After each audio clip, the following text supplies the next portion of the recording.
Well, the Nationals has signed off on the Prime Minister's plan for net zero. Scott Morrison unveiled the plan yesterday. Barnaby Joyce was not there, though. Joining me live now is Nationals MP Anne Webster. And Webster, thanks so much for your time. I understand there's a lot of division in the House at the moment. Yes. So if you need to run, we will allow you to do that. But before we get into the interview, do you really believe that wind farms don't work in the dark?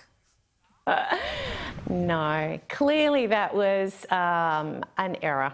It was an error of statement. And, you know, I look back over 2.5 years, I think I've done reasonably well not to make so many silly faux pas. But anyway, it's there. And, of course, you cop the flack for it. All right, we'll put that down to a brain fade. But what do you think about this? That's right. What do you think about this plan? I mean, Barnaby Joyce, I spoke to him earlier on this program in the week, and look, he more saw this as a political solution than to have any kind of personal conviction behind it. Is that a problem? Well, he assures us that it's not. And, of course, we expect our leaders to go in there and fight on the party line. And the party line is that we support the plan. Obviously, the concerns that we had and have in the National Party is that regional communities are not going to bear the brunt of the target that is set. And I think that the plan as it is comforting in the sense that it is measured. Nationals, MPs and senators, in my experience, are very pragmatic and we're very focused on our electorate. So, look, for me, I obviously have an electorate that is full of renewables and investment already in solar hydro and hydrogen. So I'm very keen to support our farmers to ensure that they benefit from this, they prosper in this target. But how can we see the protection for farmers and the regions without the detail in this plan? I know it's a 120-page, 26-page policy document, but I thought it was quite telling when we sought to speak to the National Farmers Federation overnight. They said that they didn't want to comment until there was more detail. So that tells us everything, doesn't it?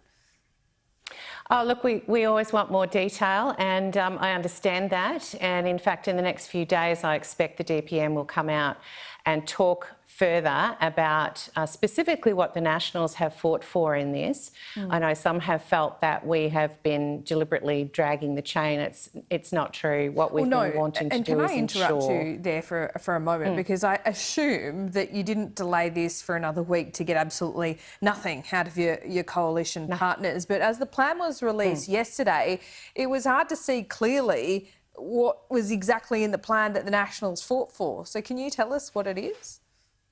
Well, no, I'm not at liberty to do so.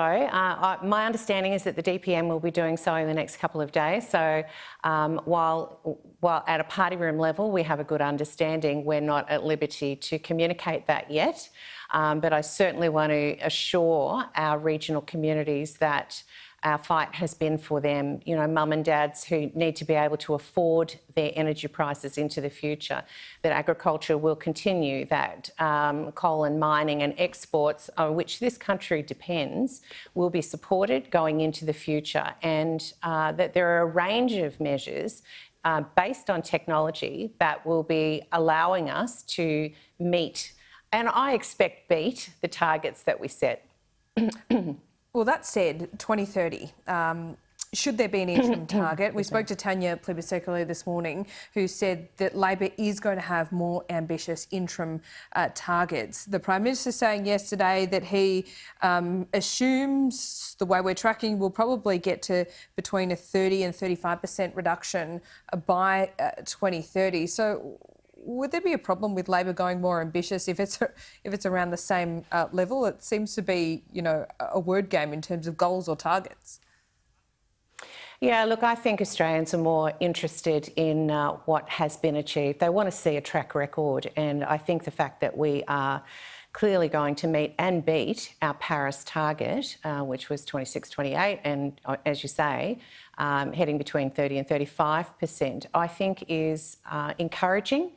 And the assurance that, you know, we've got to remember how polemic this whole thing is, and that we need to maintain a middle line that supports our industries, supports jobs in our regions, and at the same time improves prosperity. And, you know, the fact that we've dropped the 20% since 2005, the emissions that we've produced, and we've increased at the same time 45% of our GDP, I think is an incredible testament to the technology approach that this government has taken, and I'm really encouraged by it.